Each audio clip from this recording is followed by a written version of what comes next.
ಹುಡುಗ ಒಬ್ಬ ಅವರಿಗೆ ಮನೆ ಕೆಲಸಕ್ಕೆ ಬೇಕಾಗಿತ್ತು. ಅವ್ರಿಗೇನೆ ನಿಮ್ಮ ತಂದೆ ಸ್ನೇಹಿತರಿಗೆ ಅವ್ರಿಗೇನೆ ಬೇಕಾಗಿತ್ತಾ? ಅವ್ರ ಮನೆಗೆ ಬೇಕಾಗಿತ್ತು.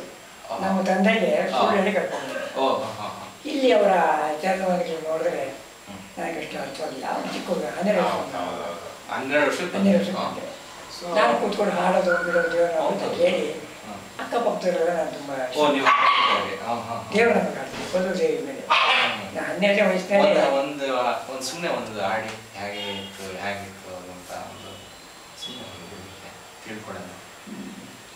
ಸಚರಾಚರ ಸರ್ವ ಸದಾ ಪರಿತೆ ಸುರ ಪೂಜಿತ ಕಲ್ಪವಿದೆ ವರಕೋಲಪುರಾತ್ರಿ ನಿಜ ಸ್ಥಿರತೆ ಪರಿಪಾಹಿ ಮೂಕಾಂಬ ಕೃಪಾ ಜಗದೇ ಸಚರಾಚರ ಸರ್ವ ಸದಾ ಭರಿತೆ ಅಂತ ಶಂಕರಾಚಾರ್ಯರ ರಚನೆನಾ?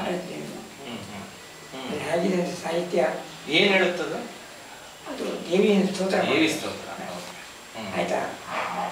ಆಗ ಬಂದ ಮೇಲೆ ಇಲ್ಲಿ ಅಕ್ಕಪಕ್ಕದಲ್ಲಿ ಸೀತಾವಿಲಾಸ ಚಿತ್ರ ಅಂತ ಇದೆ, ನಿಮ್ಗೆ ಗೊತ್ತಿಲ್ಲ? ಸೀತಾವಿಲಾಸ ಚಿತ್ರ ಅಂತ ಅಲ್ಲೇ ನಾನು ಒಂದು ನಾಟಕ ಕಂಪ್ನಿಗೆ ಸೇರಬೇಕು ಒಂದು ಅಲ್ಲಿಗೆ ಬಂದೆ. ಅಲ್ಲಿ ಜನ ಎಲ್ಲ ನಾನು ಹಾಡೋದನ್ನು ಕೇಳಿ ರತ್ನ ಹಾಡು ಅಂತ ಇರ್ತಿದ್ರು. ರತ್ನ ಕರಾವಾಯ್ತು. ಈ ಮನೇಲಿ ಇದ್ರಲ್ಲ ನೀವು, ಸೊ ಇಲ್ಲಿ ಕೆಲಸ ಮಾಡ್ಕೊಂಡಿದ್ರೆ? ಇದೆಲ್ಲ ಅಲ್ಲಿ ಚಿತ್ರದಲ್ಲೇ. ಚಿತ್ರಕ್ಕೆ ಹೋದ್ರೆ ಚಿತ್ರದಲ್ಲೇ ಅವ್ರ ಮನೆ ಇತ್ತು. ಚಿತ್ರದಲ್ಲೇ ಅವ್ರ ಮನೆ ಇತ್ತು. ಇವತ್ತು ಎಷ್ಟು ಜನ ವಾಸವಾಗಿದ್ದಾರೆ ಬಿಟ್ಕೊಟ್ಟಿಲ್ಲ ಅವರು. ಹೌದೌದು.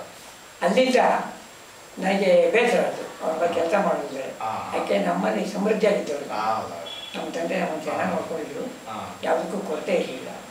ಇಲ್ಲಿ ಒಬ್ಬರಲ್ಲಿ ಪಾತ್ರೆ ಕಸ ಕೊಡ್ಸೋದ್ರೆ ಬೇಸರ ಆಯ್ತು. ಅಷ್ಟೊತ್ತು ತಕ್ಕನಾಗಿ ಆ ದೇವಿ ಕರ್ಣ ನಾಟಕ ಕಂಪ್ನಿ ಕರೆದ್ರು.